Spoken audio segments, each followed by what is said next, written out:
Guys, good morning and welcome back to my channel guys. Ngayon yung ating magiging content sa ating vlog.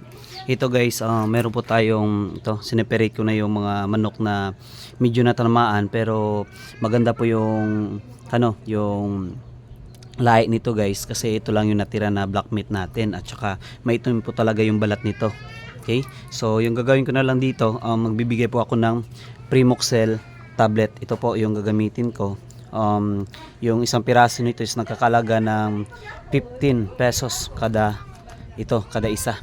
So ngayon, ito lang muna yung isi-save ko kasi ko pag lahat, may iba na kasi yung mga manok doon is malala na.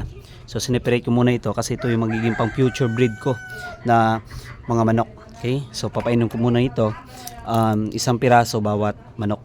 Okay?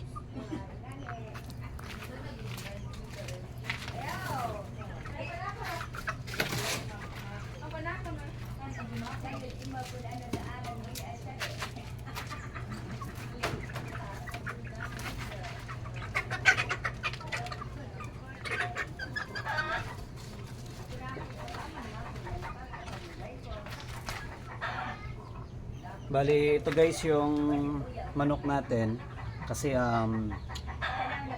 minsan lang ko na may lumalabas ng ganito na breed na kumbaga sa lalaki is maitim yung itong palong at saka yung kanito rito banda maitim din. So sineperate ko muna ito guys yung itong manok na ito kasi ito yung gagamitin yung pang future kasi iba ito ring manok is tinamaan na rin ng sipon. Okay? So yung gagawin ko, bibigyan ko na lang ng Primoxel tablet para paano mawala po yung kanilang lagnat. Nilagnat kasi po sila guys. Okay?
Maambula.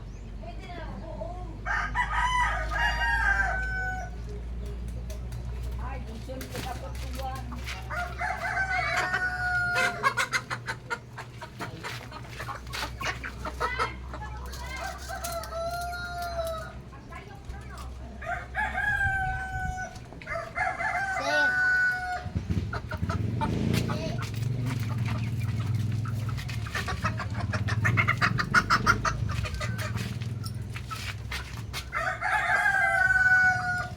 Mamalago, hindi mo pagbay na akong binulat.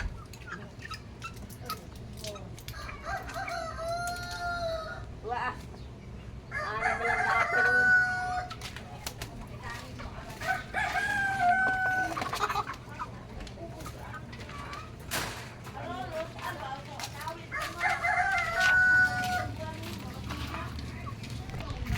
So yun guys, katapos nating painumin yung ating manok rito, meron po tayong 2 pirasong lalaki at saka 4 na piraso na babae. Kasi sayang guys, kapag pinabayaan ko lang doon sa kulungan natin, baka maubos lang kasi hindi pa tayo nakapag-produce ng ganitong mga manok. Dahil yung parent stock nila is 4 na babae at isang lalaki. So ganito talaga yung tsura nun, maitim. Okay? So ngayon, ingatan natin ito at alagaan natin itong batch ng manok na ito. Okay?